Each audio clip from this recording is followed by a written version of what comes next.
This is Kathy Biehl of Empowermentunlimited.net with Astro-Insight for the week of November 5th, 2018.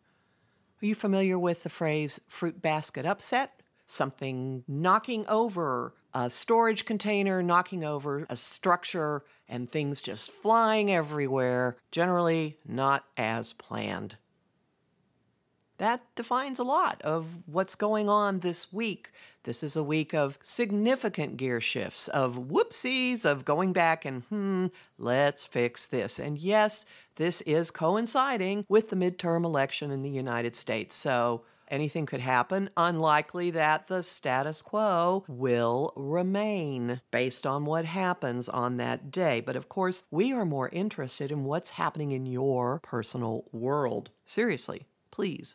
There's a lot of motivation, a lot of incentive, a terrific amount of activity. Much of it has to do with pushing yourself forward, self-promotion, going after what you now want.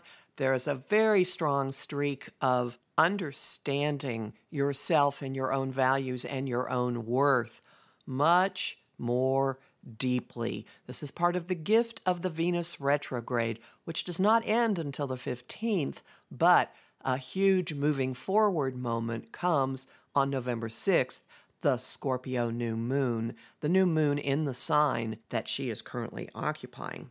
Overlapping with that new moon are one not so subtle energy and one extremely subtle energy. So there's this whoopsie, oops, got to do something differently, but not quite sure why these things are happening, or feeling la la la doesn't matter. The astro influences behind that both tie to things we've gone through already this year. The week and the new moon have a lovely link between the sun and Neptune, planet of transcendence, planet of divine grace and compassion and love, planet of the cosmic fog machine. Your view of yourself may be disintegrating a little bit, possibly in a good way. You could be going softer on yourself, feeling more at peace, giving yourself a break, treating yourself with compassion, just turning yourself into a font for wisdom and insight and just a way of being that are all higher than what passes for reality on this mortal plane. And for some people, that's going to translate into, I've got these blinders on and I don't care, la la la la la, fingers in the ear. Also, Uranus, planet of radical change, is shifting back into Aries, the sign where he has spent the last 8 years, to clean up the radicalizing and individuating and firing up that has been going on from 2010 to 2018.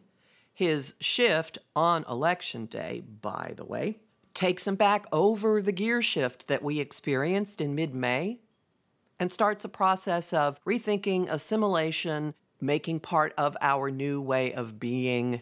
That's going to go on until about March. And there's always the element of surprise. This is still in effect at the new moon in Scorpio on the 7th.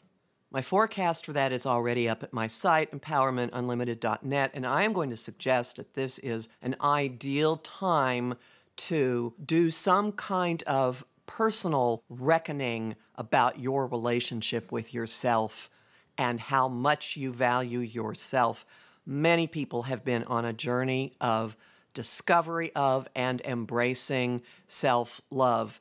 So if you have any little dark places within you and discomforts and feeling bad about stuff, this could be an excellent time for a release and forgiveness ritual.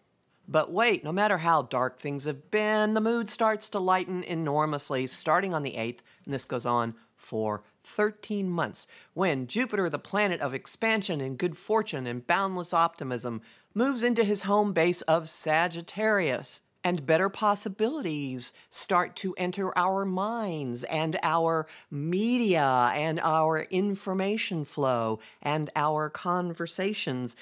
And along with it, the ability to just laugh at the ridiculousness of a tremendous amount of what has been going on. And we're really on board with it at first. The 8th is not going to be a silent day at all.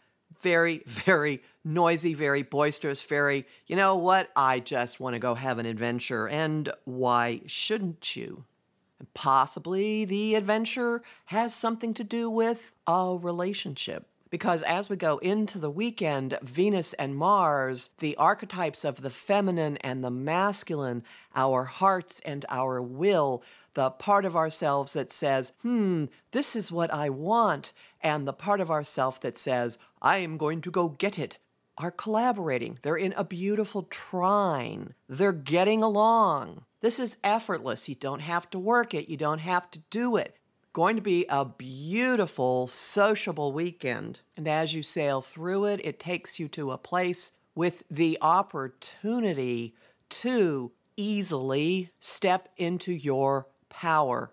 Now, as I always say, that does not mean slamming your fist on the table or making demands or screaming. It means being clear about who you are, operating from a base of absolutely valuing yourself and not acting like a victim, seeing the ways in which you are in control of what happens to you, and paring back your view of yourself so you aren't everything for everybody or even a lot for everybody, but you are acting true to yourself. There will be a moment to take a scalpel gently to your identity, to your personality, to how you put yourself out into the world, and to cut off the bits that aren't right. So essentially, Sunday the 11th is the day when we take off masks and put costumes away. Homing thought of the week, show me the silver linings, and my most beneficial action. Song of the week, got a bunch of them. You're going to notice a theme. Three Little Birds by Bob Marley. Don't Worry, Be Happy by Bobby McFerrin. Happy by Farrell. And the image of the week is a rainbow beaming out of dark clouds that are dissipating after a storm. You'll find more about all of this in my forecasts for the Scorpio new moon and the month of November, both of which are already up at my site, Empowermentunlimited.net, where you can sign up for my mailing list and you will get my Jupiter in Sagittarius quick reference guide as a thank you. You'll find bonus content at patreon.com/Kathy Biehl, and I thank my generous patrons who are keeping Astro-Insight from going behind a paywall. If you're on Facebook, check out my group, the Astro-Insight Lounge, where there's always lively commentary going on and often input from me. Talk to you next week.